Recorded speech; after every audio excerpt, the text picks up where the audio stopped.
महाकुंभ आस्था और अद्भुत संगम की कथा सदियों से महाकुंभ मेला भारत की आध्यात्मिक और सांस्कृतिक धरोहर का प्रतीक रहा है। हर 12 वर्षों में गंगा, यमुना और अदृश्य सरस्वती के संगम स्थल पर आयोजित यह मेला दुनिया का सबसे बड़ा धार्मिक आयोजन माना जाता है। कहा जाता है कि महाकुंभ केवल एक पर्व नहीं, बल्कि अध्यात्म, भक्ति और ज्ञान का महासंगम है। पौराणिक कथा महाकुंभ मेले की उत्पत्ति की कथा समुद्र मंथन से जुड़ी हुई है। जब देवताओं और दानवों ने अमृत प्राप्त करने के लिए क्षीर सागर का मंथन किया, तब अमृत से भरा हुआ एक कलश कुंभ निकला।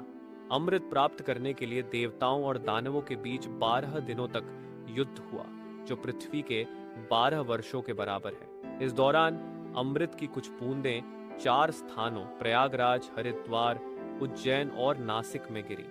इसी कारण इन 4 स्थानों पर 12 वर्षों में एक बार महाकुंभ का आयोजन होता है। महाकुंभ की अद्भुत छवि महाकुंभ के दौरान करोड़ों श्रद्धालु, संत महात्मा, नागा साधु, अघोरी, किन्नर, अखाड़े और विभिन्न संप्रदायों के लोग पवित्र स्नान के लिए एकत्र होते हैं। शाही स्नान, अखाड़ों की पेशवाई और संतों की साधना इस मेले की विशेषताएं हैं।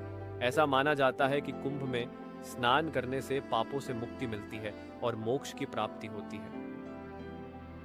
आधुनिक युग में महाकुंभाज के दौर में भी महाकुंभ अपनी परंपराओं को बनाए रखते हुए आधुनिक तकनीकों से सुसज्जित हो चुका है। सरकारें इसके सफल आयोजन के लिए विशेष प्रबंध करती हैं।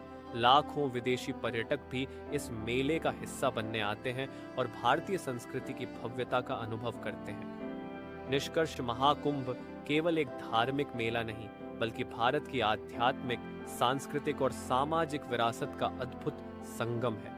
यह आस्था, समर्पण और शांति का संदेश देता है, जो सदियों से अनवरत चला आ रहा है और आने वाले युगों तक चलता रहेगा।